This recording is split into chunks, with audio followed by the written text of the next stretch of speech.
Bapa yang baik dalam sorga, dalam nama Yesus kembali kami belajar firman Tuhan. Kiranya Roh Kudus memantapkan hati kami. Kiranya Roh Kudus menerangi hati kami yang masih gelap, sehingga kami boleh mengerti maksud Tuhan dalam hidup kami. Lewat pembelajaran firman Tuhan ini, kami terus bertumbuh dalam mengasihi dan mengenal Tuhan. Di dalam nama Yesus, haleluya, haleluya. Amin. Shalom Bapak Ibu Saudara yang terkasih dalam nama Yesus. Saya Yesus terus kembali hadir bersama kita. Salam damai Tuhan, salam damai Kristus dari saya, ya, dimanapun kita berada, dari denominasi gereja manapun kita, dalam Kristus kita adalah satu. Haleluya. Baik, puji Tuhan saudara, hari ini kembali kita belajar firman Tuhan masih dari kitab Roma, ya. Hari ini kita mau belajar dari kitab Roma 12 yang dimulai dari ayat 9. Judul perikopnya adalah nasihat untuk hidup dalam kasih. Kita akan coba membahas firman Tuhan ini satu persatu dengan singkat dan sederhana. Dikatakan di sana adalah nasihat untuk hidup dalam kasih. Baik, saya ulang kembali dari Roma 12, dimulai ayat yang ke-9. Hendaklah kasih itu jangan pura-pura. Jauhilah yang jahat dan lakukanlah yang baik. Hendaklah kamu saling mengasihi sebagai saudara dan saling mendahului dalam memberi hormat. Janganlah hendaknya kerajinanmu kendor, biarlah rohmu menyala-nyala dan layanilah Tuhan. Bersukacitalah dalam pengharapan, sabarlah dalam kesesakan, dan bertekunlah dalam doa. Bantulah dalam kekurangan orang-orang kudus dan usahakanlah dirimu untuk selalu memberikan tumpangan. Berkatilah siapa yang menganiaya kamu, berkatilah dan jangan mengutuk. Bersukacitalah dengan orang yang bersukacita, dan menangislah dengan orang yang menangis. Hendaklah kamu sehati sepikir dalam hidupmu bersama. Janganlah kamu memikirkan perkara-perkara yang tinggi, tetapi arahkanlah dirimu kepada perkara-perkara yang sederhana. Janganlah menganggap dirimu pandai. Ya, janganlah membalas kejahatan dengan kejahatan. Lakukanlah apa yang baik bagi semua orang, sedapat-dapatnya. Kalau hal itu bergantung padamu, hiduplah dalam perdamaian dengan semua orang. Saudara-saudaraku yang kekasih, janganlah kamu sendiri menuntut pembalasan, tapi berilah tempat kepada murka Allah, sebab ada tertulis, pembalasan itu adalah hakku. Akulah yang akan menuntut pembalasan, firman Tuhan. Sampai di situ dulu. Nah, baik saudaraku, yang pertama dikatakan di sini adalah nasihat yang pertama adalah jauhilah yang jahat dan lakukan yang baik. Ya, sebagai manusia yang istimewa, paling istimewa, ciptaan Tuhan yang paling istimewa, saya dan saudara adalah manusia yang diberi akal, budi dan pikiran, ya, sehingga kita diberi kemampuan, ya, yang tidak dimiliki oleh binatang dan ciptaan lain adalah kita bisa membedakan antara yang baik dan yang buruk. Itulah sebabnya ketika Tuhan menciptakan Adam dan Hawa, ya, Tuhan berharapkan di tengah-tengah pohon itu ada pohon pengetahuan tentang yang baik dan yang tidak baik, ya. Oleh karenanya Bapak Ibu Saudara katakan, sebagai manusia kita diajarkan untuk kita, ya, menjauhi yang jahat dan melakukan yang baik. Kenapa bisa demikian? Karena sebagai manusia kita punya akal budi, kita punya moral, sehingga kita bisa membedakan mana yang baik, mana yang tidak baik. Kita tidak boleh menjadi manusia yang egois sehingga kita lupa diri, ya. Kita tidak boleh menjadi manusia yang sombong sehingga kita lupa diri. Kita harus tetap dalam koridor firman Allah. Kita harus menjadi manusia yang istimewa, ya. Artinya apa? Kita bisa membedakan yang baik, kita bisa membedakan yang jahat, sehingga yang jahat kita tidak lakukan, yang baik kita kerjakan. Nah, untuk selanjutnya adalah dikatakan di sini, hendaklah kamu saling mengasihi sebagai saudara dan saling mendahului dalam memberi hormat, ya. Ada banyak manusia akhir-akhir ini mungkin gila hormat, ya. Sebagai manusia ciptaan Tuhan, sebagai saudara seiman, saya mengingatkan kita, jangan satupun di antara kita ini menjadi gila hormat. Tetapi hendaklah kita saling menghormati satu dengan yang lain. Hormatilah orang yang layak dihormati.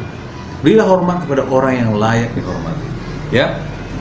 Lalu kemudian dikatakan, janganlah hendaknya kerajinanmu kendor, biarlah rohmu nyala dan layanilah Tuhan. Ketika kita berbuat baik, ada kalanya kita mengalami mengalami masalah, ya. Tidak semua maksud baik kita diterima oleh orang lain, ya. Tidak semua maksud baik kita boleh diterima orang lain. Tetapi firman Tuhan ini berkata kepada kita, janganlah kerajinanmu kendor, ya. Ketika engkau melakukan firman, ketika engkau mulai berbuat baik kepada banyak orang, tetapi maksud baikmu tidak diterima, ya, jangan kendor. Tetap semangat, tetap sukacita. Kenapa? Engkau sedang berada di tempat yang benar, engkau sedang berjalan di tempat yang benar, engkau sedang melakukan kebenaran firman Tuhan. Ya. Nah, selanjutnya adalah bersukacitalah dan dalam pengharapan, sabarlah dalam kesesakan dan bertekunlah dalam doa. Ada beberapa hal di sini dikatakan adalah bersukacita dalam pengharapan. Artinya apa?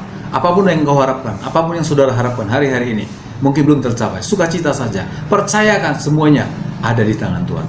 Kita percaya bahwa Tuhan akan menyanggupkan, menolong kita. Ya. Kemudian dikatakan sabar dalam kesesakan. Penderitaan-penderitaan yang saudara alami mungkin berat. Ya. Masalah-masalah yang saudara alami mungkin berat.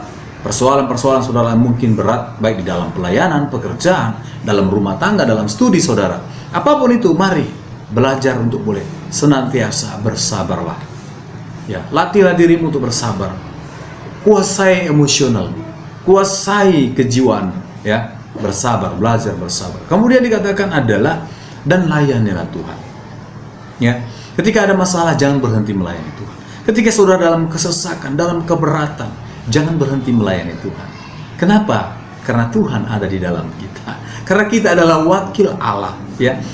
Di episode sebelumnya, kita ini adalah bait Allah. Kita adalah bait Allah. Lewat kita, Allah memperkenalkan dirinya kepada jiwa-jiwa. Oleh sebab itu, mari nyatakan perbuatan bakti kita kepada Allah lewat ibadah kita, mengasihi jiwa-jiwa, mengasihi orang lain, mengasihi orang miskin, dan semua orang, menolong orang yang bisa ditolong. Haleluya. Nah, selanjutnya adalah dikatakan di sana, bersukacitalah dengan orang yang bersukacita dan menangislah dengan orang yang menangis. Ada saatnya kita mungkin boleh menikmati hidup, ya, menikmati berkat Tuhan, ya. Silakan bersukacita saja. Nikmati hidupmu, nikmati kemurahan Tuhan, nikmati kasih karunia Tuhan yang dianugerahkan kepadamu, ya. Tetapi jangan lupa, ya, dikatakan menangislah dengan orang yang menangis. Ya, di tengah-tengah engkau menikmati hidup, di tengah-tengah engkau memiliki segala sesuatunya, engkau dikaruniakan Tuhan berbagai dengan hidup dengan kelimpahan segala sesuatunya, hidup dalam kecukupan, tidak berkekurangan. Rumah tanggamu mungkin baik, tetapi jangan lupa ada orang di sekitarmu, ada orang di sekitar kita yang mungkin sedang menangis, ya, yang mungkin sedang membutuhkan pertolongan kita, yang mungkin sedang mengalami penderitaan. Maka dikatakan menangislah dengan orang yang menangis.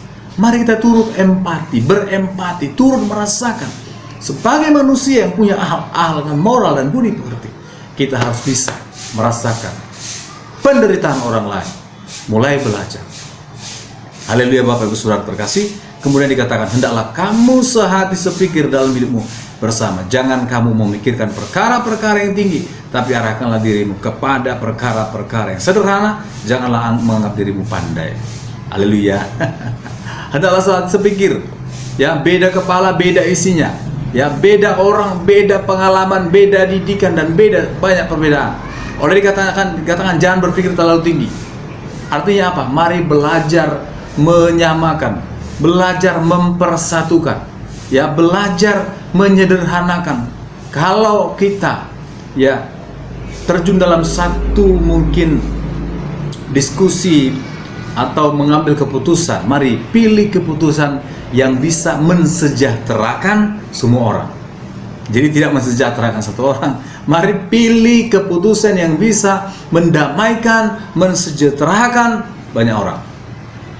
Haleluya Bapak Ibu Saudara. Nah, kemudian dikatakan di sana ya. Janganlah membalas kejahatan dengan kejahatan, lakukanlah apa yang baik kepada semua orang. Ya. Jadi jangan membalas kejahatan dengan kejahatan. Itu adalah perintah Tuhan. Itu ciri Tuhan Yesus. Ya, tandanya, buktinya Yesus hidup di dalam kita. Buktinya Roh Allah di dalam kita adalah kita tidak membalas kejahatan dengan kejahatan. Sama ketika Tuhan Yesus mengalami masalah, ketika Tuhan Yesus akan disalibkan, dia tidak membenci orang menyalibkan. Dia berkata, ampunilah mereka sebab mereka tidak tahu apa yang mereka perbuat. Ya, puncak dari kedewasaan rohani kita, puncak dari kedewasaan rohani kita adalah ketika orang bersalah kepada kita, kita sanggup memberkatinya, kita sanggup memaafkannya, kita sanggup melupakannya. Ini adalah puncak kekristenan yang luar biasa. Berarti standar kita adalah standarnya Allah. Kita bisa menjadi manusia-manusia pilihan Allah yang menjadi wakil menjadi ambasador-ambasador, menjadi duta-duta Kristus di bumi ini. Haleluya Bapak Ibu Saudara. Nah, dikatakan tadi selanjutnya adalah sedapat-dapatnya. Kalau hal itu bergantung padamu, hiduplah dan dalam perdamaian dengan semua orang. Mari berdamai dengan semua orang. Berdamai dengan semua orang. Dalam berdamai dengan semua orang. Banyak hal yang harus kita korbankan, tapi biarlah itu kita kerjakan untuk hanya kemuliaan. Ada banyak lagi ayat di sini. Kita akan lanjut pada episode selanjutnya. Ya, semoga apa yang saya sampaikan di sini boleh menjadi berkat bagi kita. Saya Marianus Justinus boleh undur diri di hadapan saudara. Doa saya, sama-sama kita bertumbuh, sama-sama kita menikmati hidup dalam damai sejahtera, dan sama-sama kita menikmati surga yang kekal di hari yang akan datang. Terima kasih, shalom. Terima kasih sudah menonton. Jangan lupa like, komen, dan subscribe. Semoga apa yang saya sampaikan boleh menjadi berkat, menjadi terang, menjadi garam, menambah hikmat dan kebenaran firman dalam hidup kita. Tuhan Yesus memberkati. God bless.